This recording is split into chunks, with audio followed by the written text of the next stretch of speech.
নমস্কার। আশা করি আপনারা ভালো আছেন, সুস্থ আছেন। আপনারা সর্বদাই ভালো থাকবেন, সুস্থ থাকবেন। তো আমার শিষ্য যে ভক্তবৃন্দ আমাকে কমেন্ট করে বলেছিল যে, "গুরুজি পুত্র সন্তান হওয়ার কোনো মন্ত্র থাকলে দেন।" তো আমি তার কমেন্টের উপর ভিত্তি করে আমি আজকে দিচ্ছি। যাদের শুধু মেয়ে সন্তান হচ্ছে, পুত্র সন্তান হচ্ছে না, আপনারা কি কাজ করলে পুত্র সন্তান হবে সেই তাবিজ আমি সেই নকশা দিয়ে দিচ্ছি। এটা সনাতন মতেও আমি দিচ্ছি, আমি ইসলাম মতেও দিচ্ছি। আপনারা ইসলাম ভাই দাদারা ইসলাম মতে করতে পারবেন, সনাতন ভাই দাদারা সনাতন নিয়মে আপনারা করতে পারবেন। তো এগুলো ২ দোয়া এবং যন্ত্র খুবই কার্যকারী, খুবই ফলদায়ক। তো আমি স্ক্রিনে দিয়ে দিচ্ছি দোয়া এবং নিয়ম বিধি সবকিছু আপনাদের মাঝে বলে দিচ্ছি, আপনারা দেখে নিন। এই নকশাটি যেটা দেখতে পাচ্ছেন, এই নকশার উপরে সব কিছু দেবদেবীর বীজ মন্ত্র বসানো আছে।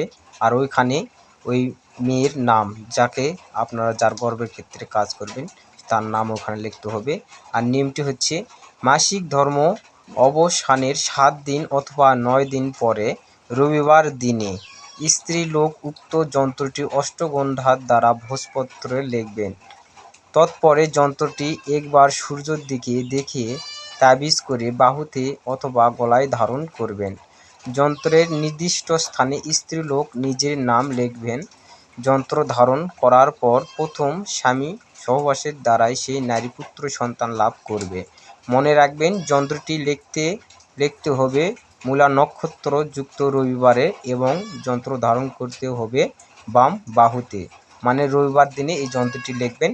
পরিষ্কার পরিচ্ছন্ন শুদ্ধ মনে আপনারা পাক পবিত্র হয়ে মন্দিরে ভোগ আরতি করার পরে আপনারা এই যন্ত্রটি লিখবেন।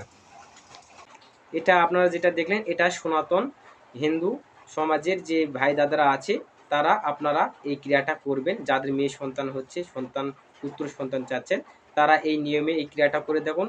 ভগবানের কৃপায় অবশ্যই মনোবাসনা পূর্ণ হবে। আর ইসলাম ভাই দাদার মতে আমি স্ক্রিনে দিয়ে দিচ্ছি এবং সেই নিয়মটা বলে দিচ্ছি, আপনারা দেখে নিন। এই দোয়ার নিয়মটি হচ্ছে, যে সমস্ত স্ত্রী লোকদের শুধু মেয়ে সন্তান জন্ম হয়, পুত্র সন্তান জন্ম হয় না, এই জন্য স্বামী স্ত্রী মনে খুবই দুঃখ হইয়া থাকে। এই অবস্থায় আল্লাহ তাআলার রহমতে নিরাশ না হইয়া নিম্নলিখিত তদবির করিবে, ইনশাআল্লাহ পুত্র সন্তান লাভ করিবে। তদবির বা আমলের নিয়ম এই: গর্ভের বয়স যখন 2.5 মাস হইতে 3 মাসের মধ্যে থাকিবে, তখন পাক পবিত্র হইয়া ফজরের নামাজ আদায়ের পরে পবিত্র বিসমিল্লাহ পড়ে সূরায়ে ফাতিহা পাঠ করিয়া নিম্নলিখিত আয়াত শরীফ পাঠ করিয়া একটি মাটির খোয়ার বরতনের পানি নিয়া ওই পানিতে দম করিতং গর্ভবতী স্ত্রীলোককে পান করাবে। দোয়াটির উচ্চারণ হচ্ছে, আলিফ লাম মিম জালি খান কিতাবু লা ইলাবা ফিহি। এইভাবে 7 দিন পর্যন্ত আমল করিবেন। এই দোয়াটি আপনারা 7 বার একটি জলের উপর মন্ত্রপুত করে নিয়ে এই দোয়াটি এভাবে 7 দিন খিলাবেন, তাহলে অবশ্যই মনোবাঞ্ছনা পূর্ণ হবে। আপনারা যে দোয়া এগুলো দেখলেন নিয়ম, সেই নিয়মে সেই দোয়া পাঠ করে আপনারা সেই নিয়মে ক্রিয়াটা করে দেখুন।